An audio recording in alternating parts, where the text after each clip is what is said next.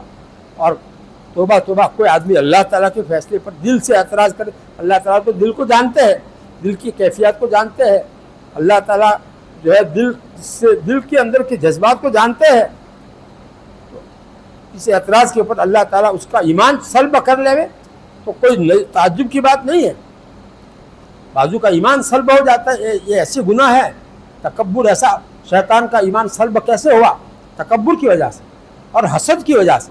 آدم علیہ السلام کو اتنی عزت کیوں مل رہی ہے؟ میں اتنا پرانا ہوں، اتنی زیادہ عبادت کرنے والا ہوں، اور یہ تو ابھی پیدا ہوئے اور ان کے سامنے سب کو سجدہ کرنے کے لیے اللہ تعالیٰ نے کہا ہے، مجھے بھی کہا ہے، میں تو نہیں کروں گا۔ اللہ تعالیٰ کے سامنے حسد کی وجہ سے اس نے اللہ تعالیٰ کا حکم پورا نہیں کیا، تکبر بھی تھا، حسد بھی تھا اس کے اندر۔ تو دیکھو یہ شیطانی صفات ہے، شیطان کی گندی چیزیں ہیں، یہ چیزیں معمولی بات نہیں ہے، یہ اس کو ہم لوگ معمولی طور سے جیسے عام بیان ہوتا ہے اس طریقے سے ہم لوگ سن رہے ہیں۔ ارے یہ بیان تو ایسا ہے کہ اپنی دل کی اصلاح اور اپنی پوری زندگی کو درست کر کے جنت کا مستحق بنانے والی چیزیں ہیں۔ ایسی باتوں کو پوری توجہ سے سننا چاہیے۔ غفلت والا انداز جو بیٹھنے کا انداز یہ کوئی اچھا نہیں ہے، اور جو انداز توجہ سے سننے کا ہونا چاہیے وہ کچھ اور ہوتا ہے۔ اہمیت آدمی کے دل میں ہوگی تو آدمی توجہ سے سنے گا، اور جن کے دل میں اس کی اہمیت نہیں ہوگی وہ کیوں سنے گا توجہ سے؟ اللہ تعالی ہم سب کو ان باتوں کی اہمیت سمجھنے کی توفیق عطا فرما رہے ہیں۔ تو کتنی بیماریاں بتائی؟ 5 بیماریاں بتائی۔ اب ایک چھٹی بیماری بتاؤ، حب دنیا، دنیا کی محبت۔ حدیث شریف میں حب الدنیا رأس کل خطیئۃ، کہ دنیا کی محبت ہر گناہ کی جڑ ہے۔ تمام گناہ اس کی وجہ سے ہوتے ہیں۔ جب دنیا کی محبت، مال کی محبت ہوتی ہے تو آدمی جائز ناجائز دیکھے بغیر مال کماتا ہے، اللہ تعالیٰ کے احکام توڑتا ہے، پھر وہ کمایا ہوا مال خرچ کرنے میں اللہ تعالیٰ کے احکام کو توڑتا ہے اور اسراف فضول خرچی میں مال خرچ کرتا ہے۔ تو یہ سب احکام اللہ تعالیٰ کی جو توڑے وہ کس وجہ سے؟ مال کی محبت، دنیا کی محبت کی وجہ سے توڑے۔ اور جب مال زیادہ آئے گا تو اس کے اندر تکبر بھی آئے گا۔ یہ سارے دل کی خرابیاں کیوں آئی؟ مال کی محبت تھی، اس کی وجہ سے مال بہت زیادہ حاصل کیا، اب اس کی وجہ سے جو بنگلہ بنا کر کے اور اپنے آپ کو بہت بڑا سمجھ رہا ہے۔ تواضع اس کے اندر سے ختم ہو گئی۔ اللہ تعالیٰ کو تواضع پسند ہے، اپنے آپ کو آدمی سب سے خراب سمجھے، دوسروں کو اپنے سے اچھا سمجھے، اس کو کہتے ہیں تواضع۔ یہ تواضع تکبر کی ضد ہے۔ تکبر آدمی سے نکلے گا تو اس کا دل میں یہ کیفیت پیدا ہوگی، یہ جذبہ پیدا ہوگا کہ میں تو سب سے زیادہ خراب ہوں، میں سب سے خراب ہوں اور یہ سب مجھ سے اچھے ہیں۔ ایک مولانا ہمارے پاس آئے، ہمارے مدرسے میں پڑھاتے ہیں، قاری صاحب ہے، ان سے بیعت بھی ہے، اصلاحی تعلق ہے۔ تو کہنے لگے مجھے یہ ٹینشن رہتا ہے ہر وقت کہ میں سب سے خراب ہوں۔ میں نے کہا کہ یہ کوئی ٹینشن کی چیز ہے ہی نہیں، یہ تو بہت اچھی حالت ہے آپ کی، آپ کہے کو اس کو ٹینشن کہتے ہو؟ میں سب سے زیادہ خراب ہر وقت، یہ وقت میرے ذہن میں رہتا ہے یہ ٹینشن، ایسا کہا انہوں نے۔ میں نے کہا کہ یہ ٹینشن نہیں، یہ تو بہت اچھی صفت ہے۔ بہرحال تو یہ آپ لوگ بھی اپنے دل کو بنانے کی فکر کرو۔ آج کے بیان کا خلاصہ یہی ہے کہ اپنے دل کو ویران ہم نے بنا دیا ہے اور اللہ کے لائق بنانے کی فکر تو کی ہی نہیں ہے آج تک. اس کے بغیر کام نہیں چلے گا. قیامت کے دن کام کس کا چلے گا؟ جس کا دل میں کوئی روگ نہیں ہوگا, کوئی بیماری نہیں ہوگی, صحیح سلامت دل ہوگا. ایسا دل لے کر جو جائے گا اس کا کام بنے گا. قرآن پاک میں آیت ہے نا, یوم لا ينفع مال ولا بنون الا من اتى الله بقلب سلیم. قیامت کا دن ایسا دن ہوگا کہ اس میں نہ بیٹے کام آئیں گے نہ مال کام آئے گا. جو آدمی ایسا دل لے کر آئے گا جس دل میں کوئی بیماری نہیں تھی, روحانی بیماری ابھی جو گنا رہا ہوں ان بیماریوں میں سے کوئی بیماری نہیں تھی, دل کو صاف ستھرا رکھ کر کے آئے گا, اس کا کام بنے گا. اس لیے بھائی ہم سب اس کے محتاج ہیں کہ اپنے دل کی اصلاح کی فکر کریں. یہ مجلس اسی لیے ہوتی ہے, یہ مجلس جو ہے عام مجلس نہیں ہے, یہ خاص مجلس ہوتی ہے جس کا مقصد دل کی اصلاح کروانا, اس کی فکر دلانا, اس کے اوپر جو ہے مستقل بیان کرنا, قرآن و حدیث کی روشنی میں پکی باتیں سنانا, یہ اس کا مقصد ہے. اگر یہ کسی کے دل میں یہ بات لگ گئی کہ ہاں بات تو صحیح ہے, دل خراب ہوگا تو آخرت میں ہمارا کام نہیں بنے گا, ہم ناکام ہو جائیں گے. اور آخرت میں کامیابی کے لیے دل کو بالکل صاف ستھرا لے کر کے جانا ضروری ہے. قرآن کی آیت کے حوالے سے میں تو کہہ رہا ہوں, اپنی بات تھوڑی کہہ رہا ہوں. الا من اتى الله بقلب سلیم, جو شخص نروگا دل لے کر آئے گا, نروگا یعنی کوئی روگ نہیں, اس میں روحانی کوئی بیماری نہیں, نہ تکبر ہے, نہ حسد ہے, نہ جو ہے ریاکاری ہے, اور نہ غصے کی بیماری. غصہ جو ہے اصل میں دل میں آتا ہے اور پھر زبان سے اس کا اظہار ہوتا ہے, زبان سے آدمی غصہ نکالتا ہے. اصل دل ہے, اس میں یہ جوش اٹھتا ہے کہ اس نے کیوں مجھے گالی دی, اس نے مجھے کیوں گالی دی, میں اس سے بدلہ لوں گا, اس کے بدلے میں 2 گالیاں دوں گا. تو یہ اندر دل میں خون جو ہے وہ جوش مارتا ہے بدلہ لینے کے لیے, انتقام کے لیے. تو اس کا نام ہے غصہ. اب غصہ کو ہم سمجھتے ہیں صرف زبان سے نکالنے کو غصہ سمجھتے ہیں. ارے تو ترجمان ہے زبان کس کی؟ دل کی. دل میں جو بات ہوتی ہے وہ زبان سے ظاہر ہوتی ہے. دل میں اچھی باتیں ہوگی تو زبان سے اچھی باتیں نکلے گی, اور دل میں گندی باتیں ہوگی, خراب باتیں ہوگی تو زبان سے گندی باتیں نکلے گی. غصہ دل میں ہے تو غصہ نکلے گا, اور دل میں نرمی ہے تو نرمی والی باتیں نکلے گی. دل اصل ہے اور اس کی ترجمانی کرتی ہے دل, یہ زبان. اللہ تعالی ہمیں یہ حقیقتوں کو سمجھنے کی توفیق عطا فرمائے. دیکھو علم اور چیز ہے, عمل اور چیز ہے, اور عمل کے اندر اخلاص یہ آخر میں جا کر آتا ہے. عمل قبول کب ہوتا ہے؟ جب اخلاص سے بھرا ہوا ہو. تو اس کے لیے ریاکاری کو دل میں سے نکال کر اخلاص بھرنا ضروری ہے, تکبر کو نکال کر تواضع بھرنا ضروری ہے, حسد کو نکال کر کے مسلمانوں کی خیر خواہی بھرنا ضروری ہے, مسلمانوں کی ہمدردی بھرنا ضروری ہے. غصے کی کیفیت جو دل میں بھری ہوئی ہے اس کو نکال کر کے نرمی اور نرم مزاج میں نرمی پیدا کرنا ضروری ہے. اللہ تعالی ہم سب کو اس کی توفیق عطا فرمائے. حب دنیا دل میں سے نکال کر حب الہی, اللہ کی محبت دل میں بھرنا یہ ضروری ہے. اللہ تعالیٰ نے ہم کو پیدا کیا ماں کے پیٹ میں, آنکھیں بنائی, کان پیدا بنائے, دل دماغ اور ہاتھ پیر انگلیاں ساری نعمتیں ماں کے پیٹ میں بنا کر کے ہم کو دنیا میں لا کر کے بڑا کیا, طرح طرح کی چیزیں کھلا پلا کر کے ہم کو بڑا کیا. ایسے اللہ کی کو ہم بھول جاوے اور دنیا ہی کے پیچھے لگ جاوے, دنیا ہی کی محبت میں رات دن اسی کے پیچھے لگے رہے, اللہ تعالیٰ کی نافرمانی کرتے ہوئے, اور اللہ تعالیٰ کی محبت دل میں نہ ہو, اللہ تعالیٰ کا ڈر دل میں نہ ہو, تو آدمی جو ہے پھر اس کی زندگی ایسی ہوگی. اس لیے اپنے دل کو بنانے کے لیے اللہ تعالیٰ کی محبت بھی دل میں بھرنا ضروری ہے, اللہ تعالیٰ کا ڈر بھی دل میں بھرنا ضروری ہے.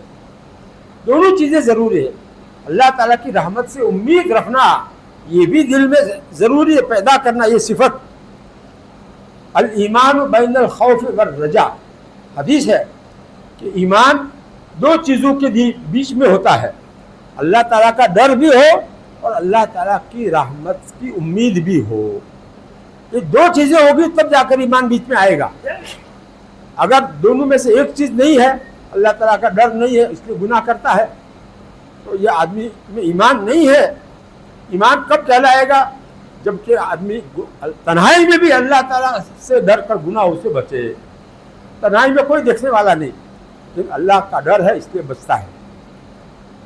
تو یہ اللہ تعالیٰ کا ڈر بھی دل میں پیدا کرنا ضروری، اللہ تعالیٰ کی رحمت سے امید رکھنا یہ بھی ایمان کے لیے ضروری ہے. اگر آدمی اللہ تعالیٰ کی رحمت سے مایوس ہو جائے، نا امید ہو جائے، میں تو اتنا بڑا گنہگار ہوں، اللہ تعالیٰ مجھے معاف نہیں کریں گے، تو یہ آدمی کافر ہے. یہ آدمی اللہ تعالیٰ کی رحمت سے مایوس ہو جانے والا کافر ہے. انہ لا ییأس من روح اللہ الا القوم الکافرون، قرآن پاک کی آیت ہے. اللہ تعالیٰ کی رحمت سے مایوس کافر لوگ ہی ہوتے ہیں، ایسے اللہ تعالیٰ فرماتے ہیں. اور ایمان والوں کو کیا کہتے ہیں؟ او میرے گنہگار بندو، تم اللہ کی رحمت سے مایوس مت ہو جاؤ. لا تقنطوا من رحمت اللہ. اللہ تعالیٰ کیا کہہ رہے؟ او میرے بندو جو گناہ کر کے اپنی ذاتوں پر ظلم کر رکھا ہے، زیادتی کر رکھی ہے، تم گناہ گار ہو لیکن اللہ کی رحمت سے مایوس مت ہو جاؤ. توبہ کر لو، سچی پکی توبہ کر لو، میں سب گناہوں کو معاف کر دوں گا. سچی پکی توبہ دل سے کر لو تو اللہ تعالیٰ ساری گناہوں کو معاف کر دیں گے. یہ اس قرآن پاک کی سب تعلیمات ہیں. تو یہ حب الدنیا کون سی؟ ساتویں چیز ہوئی. حب الدنیا کیا ہوئی؟ ساتویں گندگیوں میں سے ساتویں چیز ہوئی اور شے ہوئی. اچھا اب گناؤ، چل رہا ہوں. تکبر، ہاں، حسد، عجب،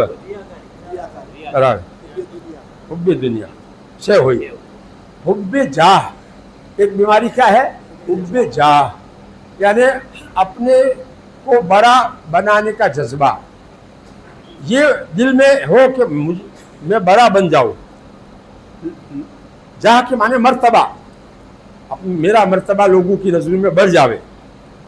تو یہ اس کی محبت دل میں ہوگی. حب جاہ کی محبت، مرتبے کی محبت. آدمی اپنے آپ کو لوگوں کی نظروں میں بڑا بنانے کے لیے کوشش کرتا ہے، تدبیریں کرتا ہے کہ میری واہ واہ ہو. تو یہ حب جاہ کی بیماری بھی ایک خطرناک بیماری ہے. اللہ تعالیٰ سے بڑا کون ہے؟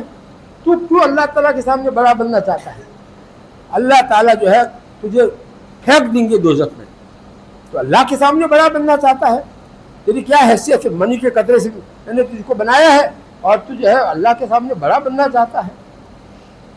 حدیث شریف میں ہے کہ بکریوں کے ریوڑ میں، بکریاں بہت ساری ہے اور باہرے کے اندر وہ ان کو پور دیا ہے، تو بکریوں کا ریوڑ میں 2 بھوکے بھیڑیے چھوڑ دیے جاوے.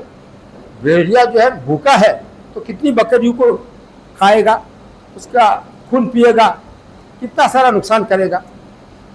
تو جتنا یہ 2 بھوکے بھیڑیے بکریوں کا نقصان کریں گے، اس سے زیادہ نقصان حب جاہ اور حب مال کی وجہ سے آدمی کے دین کو پہنچتا ہے. حب جاہ اور حب مال کی وجہ سے آدمی کے دین کو اس سے بھی زیادہ نقصان پہنچتا ہے. یہ حدیث کا ترجمہ میں نے بتایا، مفہوم بتایا. تو حب جاہ کتنی خطرناک بیماری ہوئی. ہم لوگ اس کو معمولی سمجھتے ہیں. یہ 7 گندگیاں بتائی. 8ویں گندگی سنو، زیادہ بولنے کی ہرس. વધારે બોલવાની જેને જذبો અંદર હું વધારે બોલું, જો હું જ બોલું, બધા મારી વાત ઓભળે, કોઈને બોલવા જ નથી, કોઈને બોલવાનો મોકો જ ના આલું. بعض لوگ کا ایسا مزاج ہوتا ہے. تو یہ زیادہ بولنے کی ہرس جو ہے یہ بہت خطرناک بیماری ہے. یہ بیماری کا کسی کو احساس بھی نہیں ہے کہ یہ بھی کوئی روحانی بیماری، خطرناک بیماری، احساس بھی نہیں ہے. اس کو دور کرنے کے لیے طریقے بتائے ہیں. ان طریقوں کو اپناؤ گے تو وہ یہ بیماری کمزور ہوگی، دور ہوگی آہستہ آہستہ. بہت محنت کرنی پڑتی ہے تب جا کر یہ بیماریاں دور ہوتی ہے. کتنی بات ہوئی؟ 8 ہوئی. اب 9ویں چیز ہے زیادہ کھانے کی ہرس. زیادہ کھانے کی ہرس. بعضوں کو زیادہ کھانے کی ہرس ہوتی ہے. جتنا آوے آباد ہو. تو آگے کیا ہوگا؟ بد ہضمی ہو جائے گی، قبضہ ہو جائے گا، گیس ہو جائے گی، اس کی پرواہ نہیں. 9 سے آباد ہو. تو یہ زیادہ کھانے کی ہرس بھی آدمی کو برباد کر دیتی ہے. کسی کام کا نہیں رکھتی، ہو بیمار بنا دیتی ہے، سست بنا دیتی ہے. اللہ تعالیٰ کی معرفت کا جو ہے لائق نہیں رہتا ہے. ایسی ایسی روحانی بیماریاں ہیں. اب ایک رہ گئی ہے، تو آپ لوگ بتاؤ.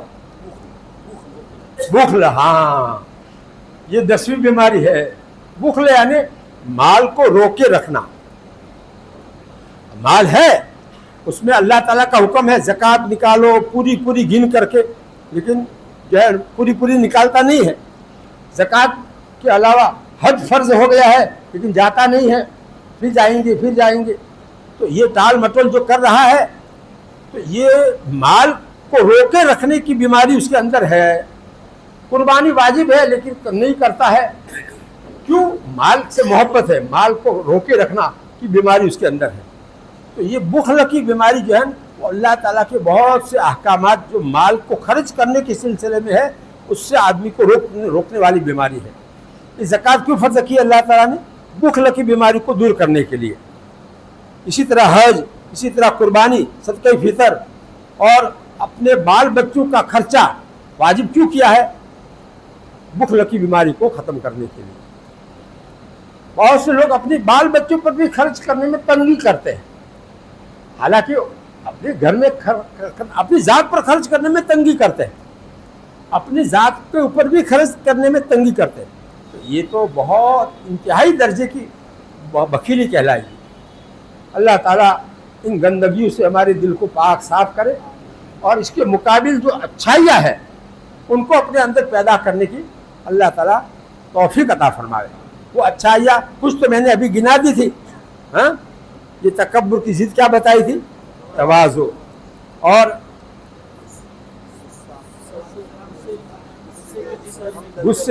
غصے کی ضد کیا بتائی تھی؟ نرمی. غصے کی ضد کیا بتائی تھی؟ نرمی. نرم کلامی، نرم مزاجی. مزاج ہی نرم بنا دو، بات بھی نرم کرو. یہ غصے کی ضد ہے. اور تیسری چیز حسد کی بیماری جو ہے اس کے مقابلے میں ہمارے دل میں مسلمان بھائی کی ہمدردی، خیر خواہی، بھلائی چاہنا یہ ہونا چاہیے. اس کا بھلا ہم چاہے، اس کا برا نہ چاہے، بھلا چاہے. تو اس کو الدین والنصیحہ کیا کر کے اللہ کے نبی صلی اللہ علیہ وسلم فرمایا کہ سارے دین کا خلاصہ خیر خواہی ہے. تو یہ معلوم ہوا کہ یہ ان کی ضد جو ہے وہ اپنے اندر پیدا کرنا ضروری ہے. یہ گندگیوں کو صاف کرو گے پہلے، اس کے بعد میں اچھائیاں اندر دل میں آئے گی.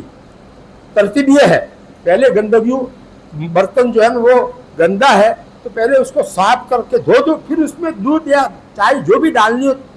اگر گندا ہے، صاف کیا نہیں، ناپاک ہے اور اس میں ڈالو گے تو وہ تو سب ناپاک ہو جائے گا. پاک جو ڈالو گے وہ چیز بھی ناپاک ہو جائے گی. اس لیے پہلے تو دل کو گندگیوں سے صاف کرنا یہ پہلا کام ہے. ایک ایک کر کے، ایک ساتھ دو نہیں، ایک ایک کر کے. جب اس میں کامیابی مل جائے، چاہے 3 سال لگے، اس کے بعد پھر اچھائیوں کو اپنے اندر لانے کے لیے ایک ایک کر کے، چاہے اس میں پھر 3 سال لگ جاوے. تو اس طرح سے آدمی کو محنت کرنی پڑے گی، رہبری لینی پڑے گی، تب جا کر کے یہ راستہ جو ہے اس کو طے ہوگا. جو روحانی راستہ ہے، اللہ تک پہنچنے کا راستہ ہے، اللہ کا ولی بننے کا راستہ ہے، یہ راستہ ایسے ہی طے نہیں ہوتا ہے. ظاہری اعمال تو بہت آسانی سے ہو جاتے ہیں، لیکن یہ دل کی اصلاح جو ہے وہ بہت باریک چیز ہے، نازک ہے اور فرض کے درجے کی چیز ہے. ریاکاری کی ضد کیا بتائی تھی؟ اخلاص. اور حب الہی بتایا تھا. اور بخل کے مقابلے میں سخاوت. بخل کی ضد کیا ہے؟ سخاوت. اور حب جاہ،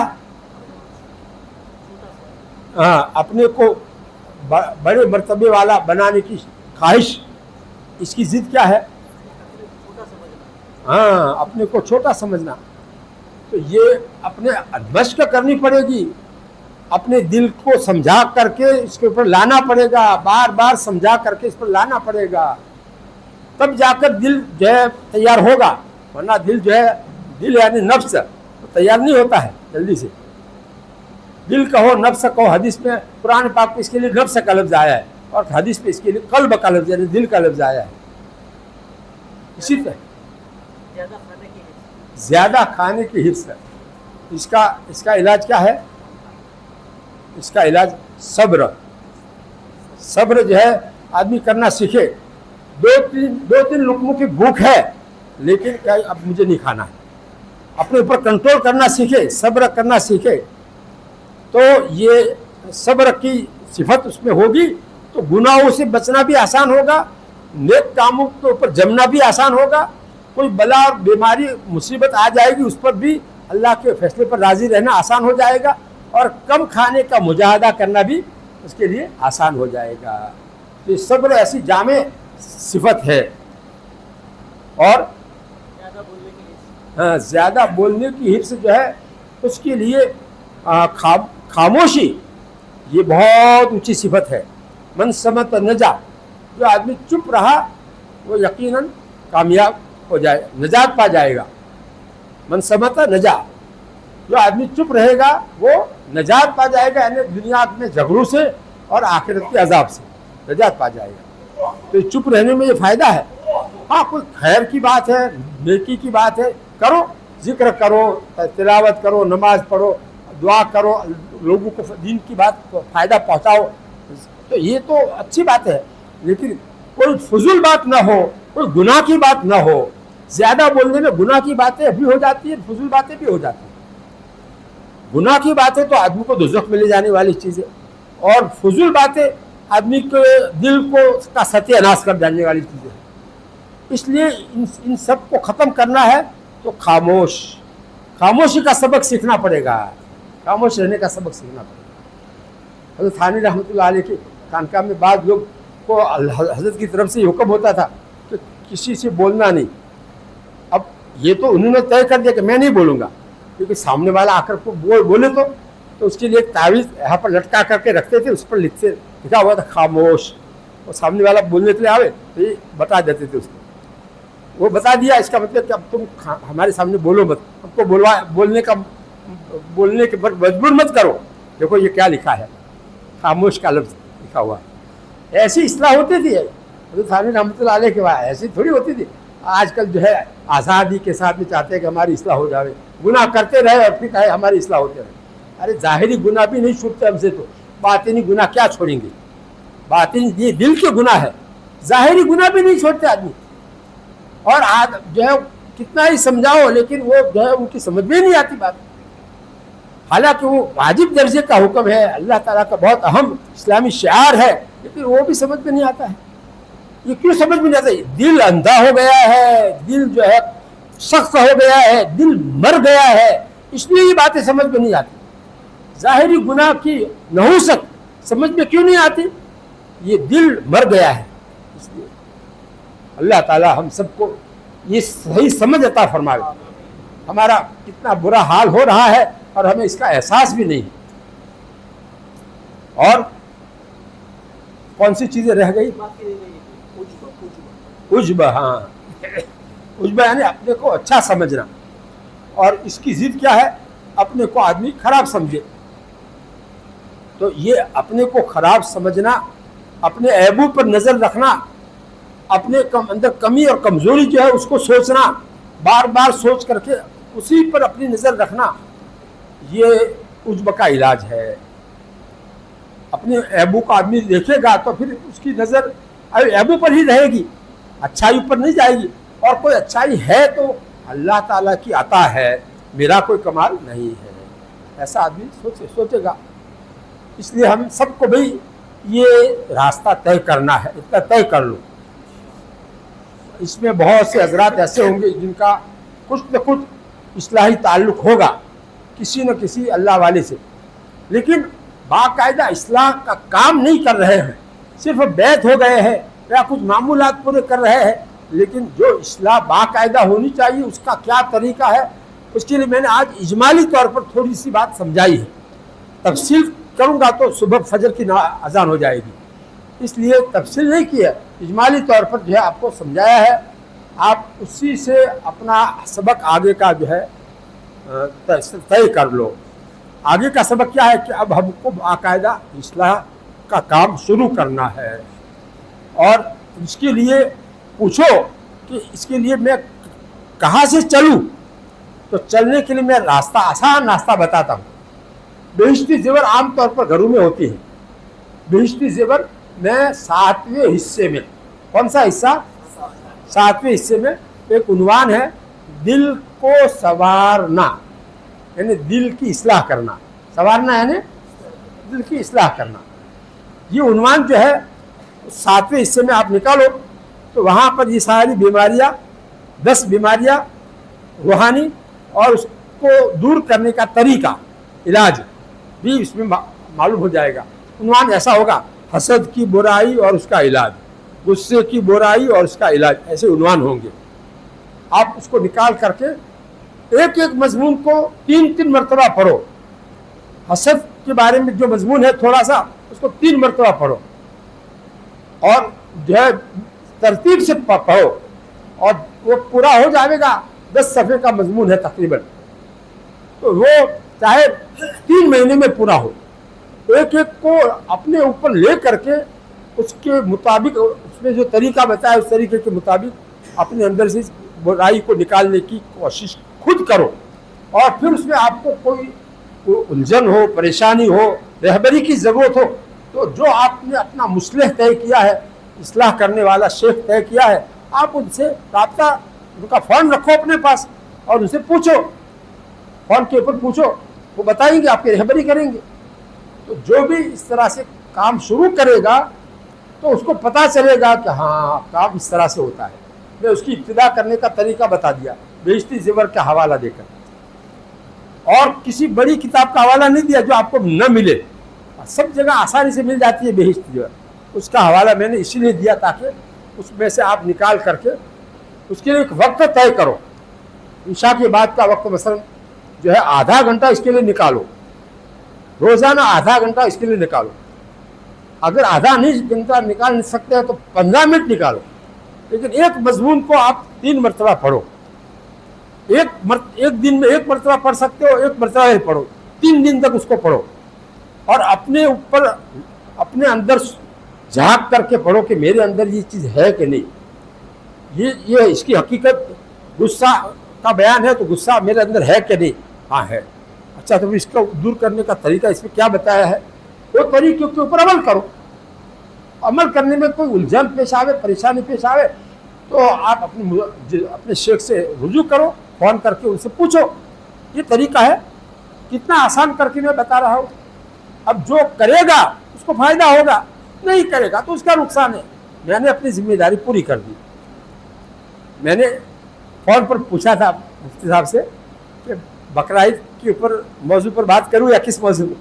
کہا کہ خانقاہ کا اصل موضوع تو دل کی اصلاح ہے، اسی پر بات ہو زیادہ مفید ہوگی. لوگوں کو پتہ چلے گا کہ یہ خانقاہ کیا چیز ہے اور دل کی اصلاح کیا چیز ہے، اس کا کچھ نہ کچھ جو ہے احساس ہوگا ان کو. کوئی اس موضوع پر بات کرنے والا ہوتا ہی نہیں ہے، اس لیے اس موضوع پر ہی بات کرو.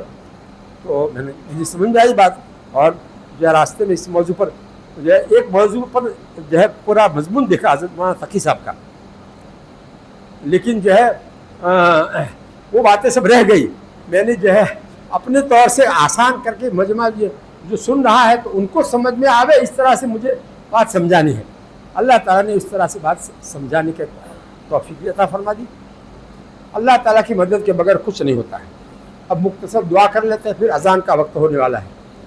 لا الہ الا اللہ العظیم الحلیم، سبحان اللہ رب العرش العظیم، الحمد للہ رب العالمین. اللہم صلی علی سیدنا محمد وعلی آل سیدنا محمد وبارک وسلم کما تحب وترضى عدد ما تحب وترضى. اللهم أصلح لنا شأننا كله ولا تكلنا إلى أنفسنا طرفة عين. ربنا آتنا في الدنيا حسنة وفي الآخرة حسنة وقنا عذاب النار. اللهم إنا نعوذ بك من شرور أنفسنا. اللهم إنا نعوذ بك من شرور أنفسنا. اللهم إنا نعوذ بك من شرور أنفسنا. اللهم ارحمنا بترك المعاصي أبدا ما أبقيتنا، وارحمنا أن نتكلف ما لا يعنينا. اللهم اجعلنا نخشاك كأننا نراك أبدا حتى نلقاك، وأسعدنا بتقواك ولا تشقنا بمعصيتك.